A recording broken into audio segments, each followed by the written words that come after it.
So I am here right now with the one and only Mr. Sheldon Dingwall, and we've got a little box here in front of us. What can you tell us about it, Sheldon? Okay, so for Dark Glass's 10th anniversary, we collaborated on a bass with them at Dark Glass Edition, and it really pushed our boundaries with what we could do. And I didn't think we could pull off the pick guard. I personally worked with Franco from Dark Glass, who's an unbelievable designer. It's a great experience, and I really love how that bass turned out.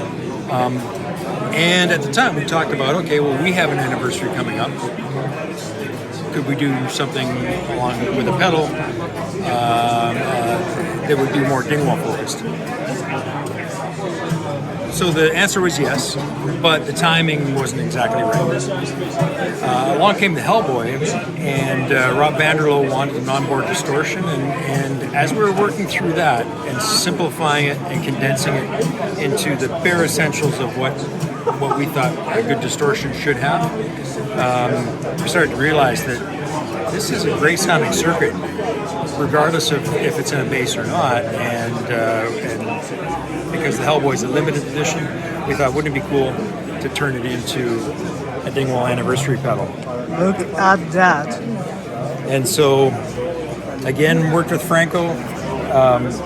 He's a genius, and he came up with a way to make it tie in with the NG signature features of the slots in the pickguard and the debossed logo, and we added one more knob just so that it's more compatible with a greater number of basses than just Dingwalls.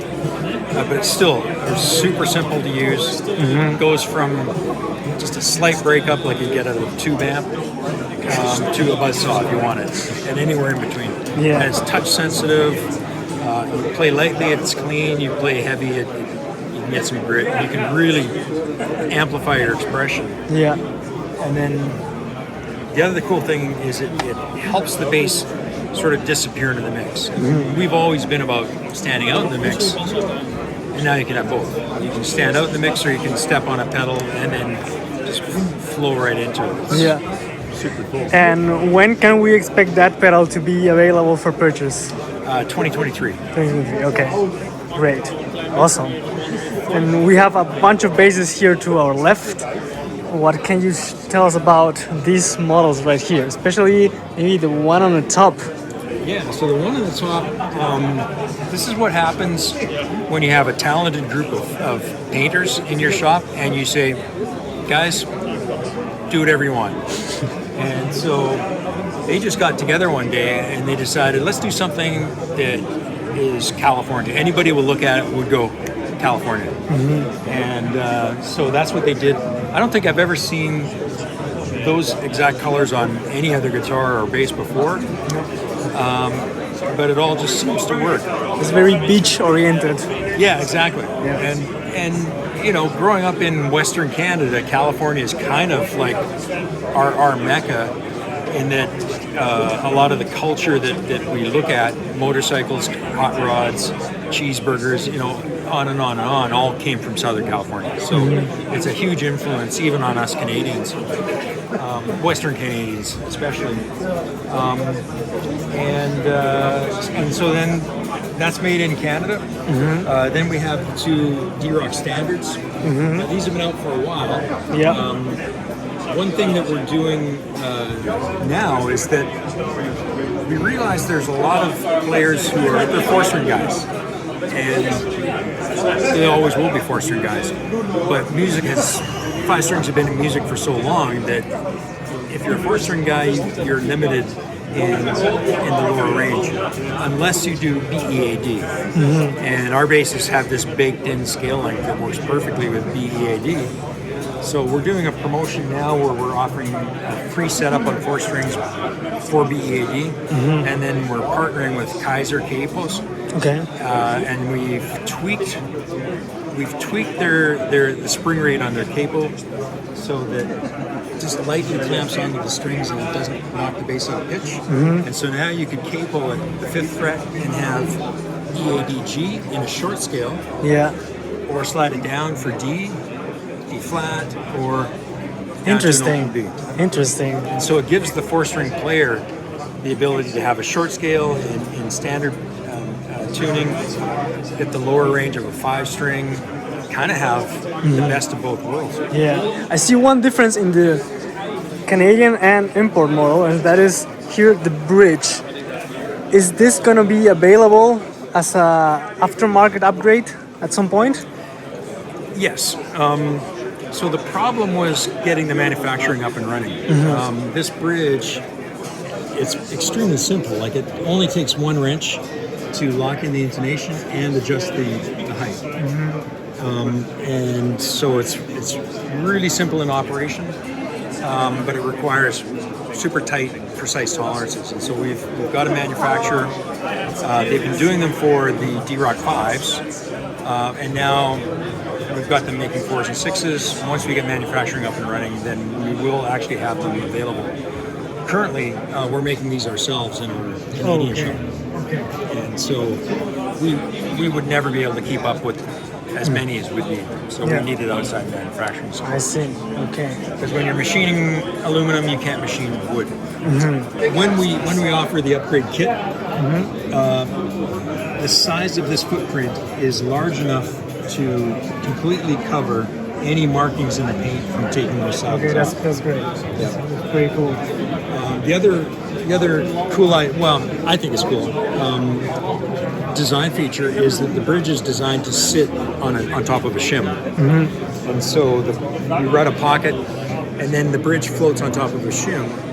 And so if you want a high action, you have the range in the saddles, but you can also, if you create too much angle at the bridge, it makes the string easy to break. And the guys that need high action are the guys that play hard, and those are the guys that break strings. And so it's better for those guys to have not quite as high a sharp an angle, and so that you can raise the entire bridge to manage that break angle of the string. You came up with that, probably? Yeah. It's just one of those things where you keep running up against a problem and you keep going, well, how could we solve this? How could we solve this? And then finally, that would solve it. Yeah. Speaking of import models, this question has come up quite a bit. Are there any news regarding Super J and Super P import production models? Well, I will say that we've listened. Okay. And we hear you, and in the background we've been working on those projects. Now, one thing that's freaked me out a little bit with COVID was just how much of a delay that put on the Hellboy process. And so that created a lot of unnecessary stress for the customers waiting. Yeah. So I don't want to repeat that. And so I won't promise any dates, but I will promise that we've listened, and we've been working on, what can we do that would be something that nobody's seen before and is cool, and it would give you a reason, not just because it has fan frets, but what would give you a reason to go, man, that bass is cool. I want to own it because of these cool things that I just talked about that I can't talk about anymore. Yeah. Cool. That's some great news. You mentioned waiting time. I know some people have read online, some people are asking, why does it take like 12 months, 18 months to get a Dingwall bass? And I know the answer, but can you elaborate a bit about the process and what it takes to create one of these instruments? It's probably a combination of 5 or 10 or 15 different reasons. Parallel frets, now that I've built both parallel and fan frets, I kind of wish I'd never gotten into fan frets, because there's no parallel lines to everything's on an angle, so everything's harder to measure, everything's harder to keep precise. And so at the production level, the factory that we use is super high quality. They build 40,000 guitars a month. They can build as fast as you need but they have to slow down to build these. Okay. And they have to take their time, and we're fussy about how they do the work, and it's like, it's Dingwall. Oh man, we have to throw away all those necks because Dingwall won't accept them, and that kind of thing. That's one reason. Another reason is we're just a small company. We have limited funds. We can only afford to process so many. I also, I'm not a big fan of just of crazy growth, because something slips through the cracks, and it's hard enough to manage growth as it is. Yeah. We just want to make sure that every bass that we ship, as best as possible, it's the best bass we can possibly ship, and that takes time. It just adds up. Maybe it only takes an extra 2 hours, but if you times that by the 2,000 bases sitting ahead of it, now it's 4,000 hours. It delayed this bass. Yeah, of course. On the Canadian side, one of the reasons it takes now 2 years is that the precision that the team is putting into these basses just can't be rushed. It's something where you just have to work at a speed that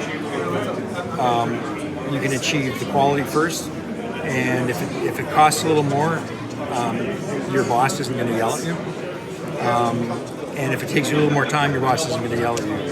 Your boss will yell at you if the quality slips. So everybody is focused on quality. That's all the team cares about. And so what does that mean? Well, that means if there's a problem with this neck and it doesn't meet our standards, that neck goes in the garbage. It gets cut in two and we start over again. And I hate to admit that does happen, but it happens. And then how do we make sure it doesn't happen the next time? Well, then we take 10 different woods and we throw them in a steam box and we measure them. And then we take them out and we dry them and measure them again, and we graph how much they grew or how much they shrank, so that we learn. So next time, if we put two pieces of wood together, they won't do that, because you don't know until you measure them. Yeah. I don't know any company that measures that kind of stuff, but we do, because we just want to get better. Yeah. And that takes time. Yeah. So quality first. That would be the statement. Yeah. And we end up on the customs. We end up like literally we've shipped bases that we lost money on, because it's like the customers waited 2 years. We're not going to send them something just because we need to make a profit on it. Yeah, we need to make a profit on it, but waiting 2 years. The most important thing 100 years from now is not going to be, did Dingwall make a profit? Did they ship it on time? It's 100 years from now, is that bass still being played? 200 years, is it still being played? Yeah. Is that customer, every time they pick it up, do they get that feeling that just makes them go, you know? Yeah, great. And I see a left-hand bass there. Yes. Also, some questions came. Are there going to be more models other than the combustions? We get the question a lot for the custom side, and the problem is that it takes about $25,000 worth of tooling to do just a bass, even if we just flip it over. Yeah. Because of how we manufacture, it's incredibly time intensive to do the tooling and the programming to make one bass. Yeah. And then next year we've tweaked something, so now we have to redo it, and it snowballs. So I don't know if we'll ever do left-handed customs. The nice thing about the Chinese factory is they're very open to doing left-handed versions. So we haven't planned it, but it would be possible we might do a left-handed D-Roc. Okay, great. So what do we have over here? These are relatively standard afterburner 2s, and this one is fully active with the series parallel switches for each pickup, which it's kind of confusing because you can have series parallel within the pickup, how the coils are wired, but then you could take two pickups and you can wire those in either series or parallel. So it gets a little confusing, but each pickup has its own switch that controls the internal coils, series or parallel, or hot and traditional, depending on how you want to look at it. But I think probably, well, there's another cool thing, and that is, this is something that the team came up with, the finishing team. It's a burst and a fade. And that's something where we have more room to develop that. You can do bursts in one color and a fade in another color. It's kind of unlimited. Yeah. And that really excites me. I love the fact that they come up with really creative ideas that nobody's ever seen before. This is something that we've been being tight-lipped about for a couple of reasons. One is I have this, I don't know, this feeling that every time I fall in love with a wood, it becomes unavailable. It's happened so many times in my career that I didn't want to jinx it. Yeah. And so I'm being a little too superstitious about that. And the other is, I'm just kind of trying to wrap my head around the fact that it just feels too good to be true. Roasted northern ash. Northern ash, okay. Northern ash, and to me, northern ash necks have a darker tone, which is why we built a prototype in the '90s and never did it again. It was just too dark sounding. But roasted seems to just release the upper frequencies, and it reduces the weight. And so now this is the lightest neck we make. Okay. It's also the most responsive neck we make, and that's its natural color. It looks like Wenge. Yeah, I thought it was a wing in at the beginning. Yeah. And everybody's been kind of going, Wenge, the supply of Wenge is like this, and everybody's, been asking about Wenge necks, and we're kind of going, man, I don't know how much longer we can offer Wenge, because when the supply dips, so does the quality, the available quality, because the best stuff gets bought right away, and then who knows what you have to choose from. So far, the supply of this has been stable, and the tone has been amazing, and we've measured how much it grows, and it's within the range we need to work with. So it's kind of like this perfect gift of neck wood. And what about, I remember you mentioned in the past, the honeycombing effect, like wood breaking in the core. Has there been any issues regarding that? No, it is something that I think we'll just make a policy to reinforce with carbon fiber, because it does flex more than let's say, a maple neck wood. But that's okay. It would be no more than mahogany. Okay. Which is another neck wood I wouldn't mind revisiting. But I just love the color, and I love how the notes just seem to pop off the fingerboard with this. Even though the fingerboard is Wenge, the combination of the Wenge and the roasted northern ash just explosive. Great.